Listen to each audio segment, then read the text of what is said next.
যে ব্যক্তি জুম্মার দিন উত্তম রূপে ভালোভাবে ফরজ গোসলের নাই গোসল করবে, সুম্মা রাহা এরপর মসজিদে সকাল সকাল গমন করবে, সকাল সকাল আসবে, ফাঁকা আন্নামা কররাবা বাদানাতান, সেজন্য একটা উট কুরবানি করলো।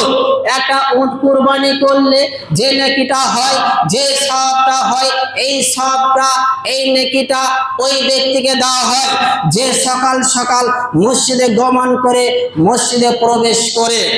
ধরুন এখন সূর্য উদিত হচ্ছে সকাল 6টার সময়, সূর্য উদিত হচ্ছে সকাল 6টার সময়, 6টা থেকে নিয়ে 7টার মধ্যে যে প্রবেশ করবে মসজিদে সেই যেন একটা উট কুরবানি করলো। উট কুরবানি করলে যে নেকিটা হয় ওই নেকিটাই তাকে দেওয়া হবে। ওয়ামান রাহা ফিস সাআতি সানিয়া, আর যে ব্যক্তি 2 নম্বর ঘন্টাতে মসজিদে প্রবেশ করবে, অর্থাৎ 7টা থেকে নিয়ে 8টার মধ্যে যে ব্যক্তি মসজিদে প্রবেশ করবে, ফাকা আন্নামা কররাবা বাকারাতান, সে যেন একটা গাভী কুরবানি করলো। একটা গাভী কুরবানি করলে যে নেকি হয়, যে সওয়াব হয়, এই সওয়াবটা ওই ব্যক্তিকে দেওয়া হয় যে 7টা থেকে নিয়ে 8টার মধ্যে মসজিদে প্রবেশ করে। ওয়ামান রাহা ফিস সাআতি সালিসা, এরপর 3 নম্বর ঘন্টাতে যে মসজিদে প্রবেশ করে, অর্থাৎ 8টা থেকে নিয়ে 9টার মধ্যে যে মসজিদে প্রবেশ করে, ফাকা আন্নামা কররাবা কাবসান আকরানা, সেজন্য একটা দুম্বা কুরবানি করলো। একটা দুম্বা কুরবানি করলে যে নেকি হয় এই নেকিটা ওই ব্যক্তিকে দেওয়া হয় যে 8টা থেকে 9টার মধ্যে প্রবেশ করে।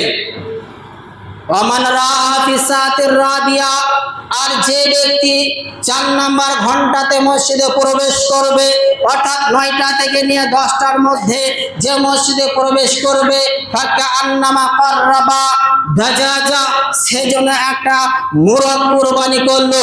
একটা মোরগ কুরবানি করলে যে নেকি হয় এই নেকি ওই ব্যক্তিকে দেওয়া হয়।